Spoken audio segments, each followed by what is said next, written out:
इसी जंगल में चिंटू कबूतर और लायरा नाम की पति और पत्नी रहा करते थे। एक दिन चिंटू और लायरा में झगड़ा शुरू हो जाता है। लायरा, मैं अभी तक चुप था, लेकिन लेकिन तुमने फिर से एक लड़की को जन्म दे दिया। अब मैं 3 बेटियों का खर्चा नहीं उठा सकता।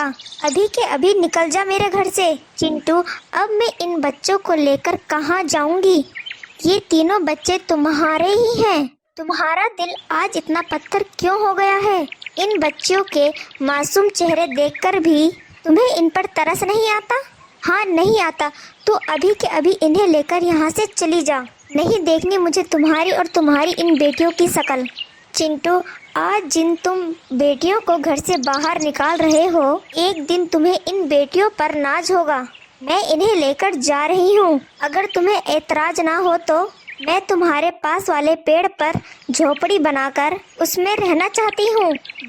जाकर रह ले, लेकिन जिससे कोई वास्ता मत रखना। लायरा उसमें झोपड़ी बनाकर रहने लगती है और पड़ोस के घरों में जाकर झाड़ू पोछे का काम करने लगती है। एक दिन, माँ, बहुत जोरों की भूख लग रही है, कुछ खाने को दे दो। अच्छा बेटा, तुम लोग यहाँ पर बैठ जाओ, मैं अभी तुम लोगों को खाना देती हूँ। लायरा अपनी तीनों बेटियों को खाना खाने के लिए देती है। माँ, आप रोज रोज सूखी रोटी देती हो खाने के लिए। जब हम पापा के घर थे तब हमें खाने को खिचड़ी भी मिलती थी। माँ, पापा ने हम लोगों को घर से क्यों निकाल दिया? क्या बताऊँ बेटी, पापा ने हम लोगों को घर से क्यों निकाल दिया?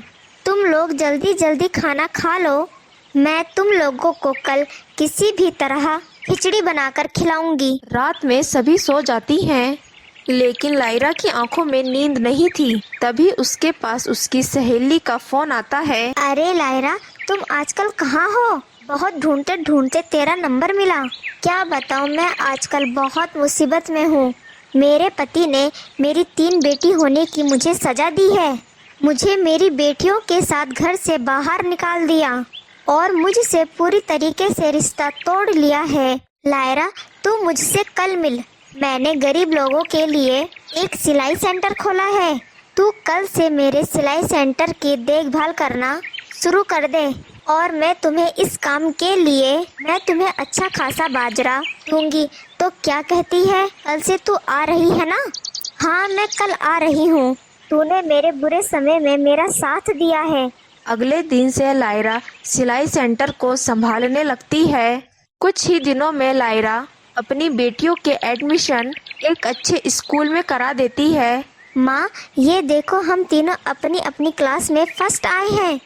हाँ बेटा, तुम इसी तरह मन लगाकर पढ़ाई करना और एक दिन अपने माँ बाप का नाम रोशन करना। कुछ सालों बाद लायरा की तीनों बेटियां पुलिस अफसर बन जाती हैं और अपनी माँ के साथ खुशी खुशी रहने लगती हैं।